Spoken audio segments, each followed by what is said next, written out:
The Florida Gators secondary just got better. I promise I will not do another pirate impression for an East Carolina commit. Jordy Lowery, you are a Florida Gator.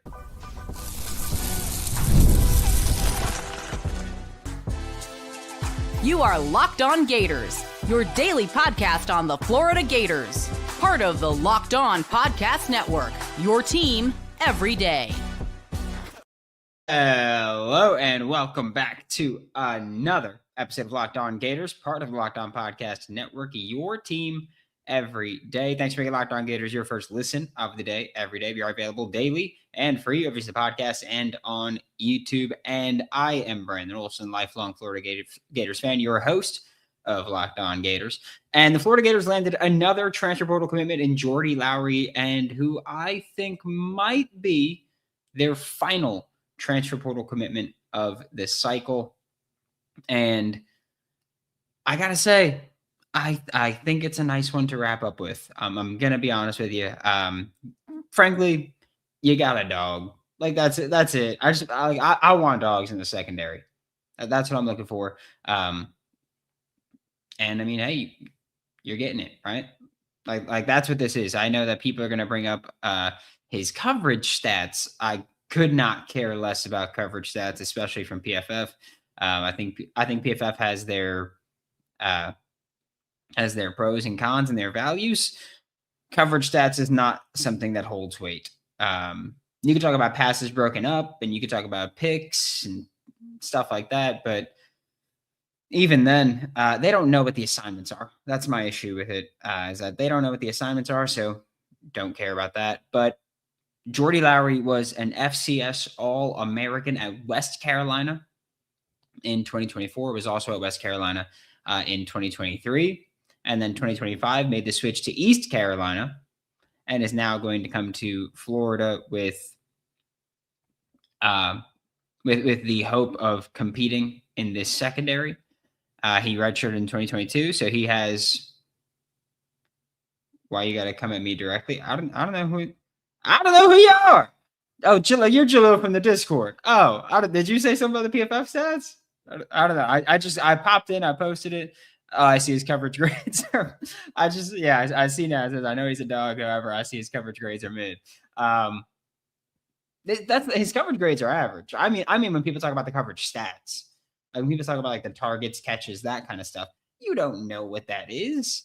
Also, I will say this, coverage grade I don't like, because coverage grade is, unless they've changed it, is only when they're targeted. It's not when they're actually in coverage exclusively. And I kind of hate that. So I will say that. But Jordy Lowery is someone that I think when you watch the film, you just see a dog. Like yeah, he's going to have mistakes. He's going to have miscues. He's going to have missteps. But man, when he's on, he's on. And I think that for Florida, just adding someone in the secondary that has the ball skills that Jordy Lowery has, which are undeniable, right? Like people could say how they feel about size, speed, whatever they want to talk about, right? The coverage stats, right? Like allowing 67% completion percentage in 2025. Like people could talk about all that. And sure, you can have your opinions and all that fun stuff, but you know what you can't deny? Ball production. You can't deny those ball skills. Even if you want to make the argument of, oh, it's because he's, which this is not the case with Jordy Lowery. But it is the case that a lot of people try to make with players that do have good ball production, where they go, oh, well, it's because quarterbacks are throwing his way. It's like, maybe he's baiting them. Even if it is, if you're throwing his way and he's getting picks, I don't mind you throwing his way. Keep doing it. And I think that Jordy Lowery is just a dog. Sorry. I asked someone yesterday about Jordy Lowery, and they go, yeah, Jordy, not Mike. And now we got that. But I asked about Jordy Lowery. And the answer is just he's a dog. That's it. Like, you're just getting someone in the secondary that's just going to make plays on the ball, going to be physical, going to just be aggressive. And like, I miss that attitude, right? I think that you need attitude in the secondary. I think it cannot be overstated how much having just someone with an attitude in your secondary really helps, right? Like, I don't know. I miss having guys that just plain and simple talk trash. Like just that's it. I just want that in the secondary. I don't care about the whole like, oh, like it was an incompletion for this reason. I don't care. You threw it my way and there was an incompletion. Taunt. Talk that talk. Like do it. And And I think Jordy Lowery brings that, and I'm looking forward to what he brings to the table because, man, I think when he's on, he's on. Like, there's just no other way to put it. Like, yeah, he's going to get thrown at. If he's on the field, we'll see what happens with the cornerback rotation. I don't think anybody really knows. But I think that when you're talking about what he can bring to the table, I think you're looking at someone who, like, yep, going to be a dog, going to have that attitude, great ball skills. That's what we're looking for. Ed said he reminds me of Rondé Barber. Okay, I totally made that up, but Barber didn't stand out in numbers, but he was always in the right place at the right time. Yeah, like I think that there's a skill to right place at the right time. I don't think it's as much luck as people try to say. Last time we had a corner with attitude, he threw a shoe and derailed Florida. That's not attitude. I knew that was coming. LOL. What's up, Go Gators? I don't know if I knew that was coming was Jordy Lowery committing or me eventually letting a Mike Lowry slip. But it happens, right? But last time we had a corner with an attitude, he threw a shoe and derailed Florida football. It's just not true. Cormani's got it. Like Cormani has that. You throw Cormani's way and it's an incompletion, he's letting you know. That's it. Also, I will say this on the Marco Wilson thing. Throwing a shoe, absolutely stupid. Yes, throwing a shoe absolutely cost Florida that game. Please do not forget the thing that's part of the bigger picture for me. The Mike Lowry slip. Yeah, it was happening. The bigger picture for me in that game is that LSU shouldn't have been even close to Florida in that one. Like he should have been able to throw the shoe and still win by 2 scores. It sucks. It's stupid. I get it, but there's a lot wrong with that game. He's just, the crown of it. But I think with Jordy Lowery, you're just adding someone that's a great ball player that's going to go out there with great ball production. And that's something that Florida's been looking for actively for years. Florida's been like, yeah, we need someone to go make a play on the ball. We're going to go to a break. And we're going to talk more about this commitment of Jordy Lowery. We're going to talk more about the Florida Gators transporter class. And we'll talk about that when we get back with Locked On Gators. FanDuel is officially in playoff mode, and every game day during the NFL playoffs, FanDuel is giving customers even more ways to get in on the action. Right now, every NFL playoff game day, FanDuel users get a profit boost pack waiting for them inside the app. Each game day, you'll see a pack loaded with multiple profit boosts that you can apply to the bets that you like most so that you can just, again, make those picks. They don't have to be crazy odds, right? You can bet on something that's minus 175, add a profit boost, get it a bit closer to even money, get bigger payouts while the playoffs get rolling. So visit FanDuel, an official sportsbook partner of the NFL, and grab your playoff profit boost pack every NFL playoff game day. Thanks again for making Locked On Gators your first listen of the day every day. We are available daily and free wherever you listen to podcasts and on YouTube. Marco Wilson, PTSD in the great 2026. Yeah, at this point, that was 2 coaches ago. 3 if you want to include like Summerall, Napier, Mullen. But it's that. Agreed with ratings crap. Don't know the intangibles if he had to break coverage because he was paired with idiots. Got to see his movement in game. And look, I'm not saying that Jordy Lowery wasn't at fault or isn't the reason for his average cover grades. And I do say average because they're average. 60.4 was his cover grade this year. 60 is average. So 60.4 is his coverage grade. It was average. But yeah, we don't know the context, but the bigger thing is that PFF doesn't know the call. That's my issue with coverage stuff. I think that PFF has some really good stats and metrics to use for the trenches, for running backs, for quarterback, the passing chart. For receivers, they just have some good stats like yards after the catch, yards per out run, stuff like that, readily available. I don't care about the grades too much. Drops, but even then, some things that they mark as drops, I don't consider drops, and vice versa. Tackle stats, like missed tackle stats for a running back or receiver or tight end or a defensive player. Like I think those matter, but coverage grade is probably the thing that I value the least from PFF, just because again, like it's tough to grade someone when you don't know what the coverage is and you don't know what the call is. And so for me, I don't care too much about them. The actual coverage stats, by the way, like targets, catches, they just put that to the closest receiver, to the closest defender.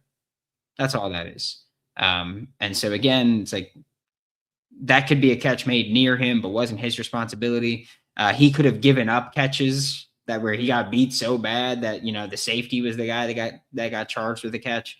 So it's just tough. I don't care about those. I care about watching the film and watching a guy that I could see has the athleticism to hang with a lot of receivers, that has the attitude to hang. And again, like I value attitude in a corner a lot. I really do, because it's one of those spots, like on this morning's episode of Locked On Gators, I was talking about, offensive linemen. If you screw up once per game and it's a bad screw up every time, you're not going to have a long career. You're not going to play long. You're going to get benched.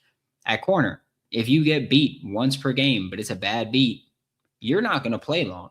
And so I think at corner, it's one of those things where you got to have like, what is it in Ted Lasso? Like a goldfish mentality. Like you got to just let it go. Got to just forget about it by the time you swim around the bowl, because, hey, you got to get right back out there. You got to go play defense again. You got to go play. You got to go cover someone again. And especially if he's the same guy that just beat you, he's going to let you hear it. And you got to just tune that out.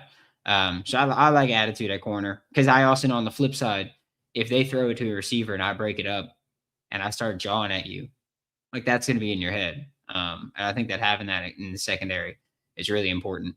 I love it. I don't care. I love it. And ball skills, right? Like I'm fine with a guy getting beat every now and then if he's, creating more negative plays than big positive ones. In his career, Jordy Lowery has allowed 7 touchdowns, or he's credited with 7 touchdowns, has 6 interceptions and another 12 passes broken up. I would appreciate fewer touchdowns, right? But that ball production is just insane. Passes broken up and interceptions, insane production. Like we got guys who don't get that with 4 years of playing consistently, and Jordy Lowery's got 3, or Jordy Lowery has 2 in 3 years of playing, one of which it was like 35 snaps. And so I think you're just looking at someone that brings that kind of mentality, that kind of swagger, that kind of ball skills to the table. And that's not stuff you could teach. That's not easy to learn. That's bringing someone in. That's going to be, by the way, I expect him to compete for playing time. I'm not expecting him to come in and be the starter right away. I'm expecting him to compete for playing time. That's it. It's adding a dog with ball skills to the secondary, to the corner room, letting him rotate. I don't think he's someone that they try at corner. I mean, at a nickel. I think the only impact he could have on nickel is moving a different corner into nickel if they wanted to do that. But he's not someone like, he's 5'11", 190. I don't view him coming to play nickel. He's never done it before, so it's not what I would expect to see. But he's on the outside. I don't know if he'll be boundary or field, like, because I know Psych asked, is he more of a nickel or boundary corner? I don't know if he's boundary or field, or what they're going to do as far as boundary, field, left, right. I don't know what they're going to do this year in the secondary. But not a nickel. Has not played it, won't play it, or shouldn't play it at this point. Especially when you have a guy with ball skills like that, they're more valuable on the outside. They are, because that's where teams are going to take their shots. So I think when you have a guy with ball skills, that's where you go. We do have to wrap this up because I have a meeting that thankfully they pushed back. Jordy Lowery was very, very rude as to when he chose to commit, and made me push back a meeting. And I've got to get to that meeting. But thank you so much for making Locked On Gators your first listen of the day every day. We are available daily and free, whether it's in the podcast and on YouTube. I do believe that this will wrap up the Florida Gators Transportal class, which means this will lock up the Transportal lives. We will be doing a live show, I think tomorrow at noon Eastern time is the time that we're shooting for. So we'll be doing a live show then. We'll have our normal show come out tomorrow morning. If there's big news tonight, then we'll be live for that. Thanks for making Locked On Gators your first listen of the day every day. We are available daily and free, whether it's the podcast and on YouTube. For Locked On Gators, I'm Brandon Olsen. Don't forget to follow me on Twitter at WNS_Brandon. Find all my written work about the Florida Gators at swampsignal.substack.com. We got Penn State offensive tackle Egan Boyer scouting report coming out today. And I'll see you all next time.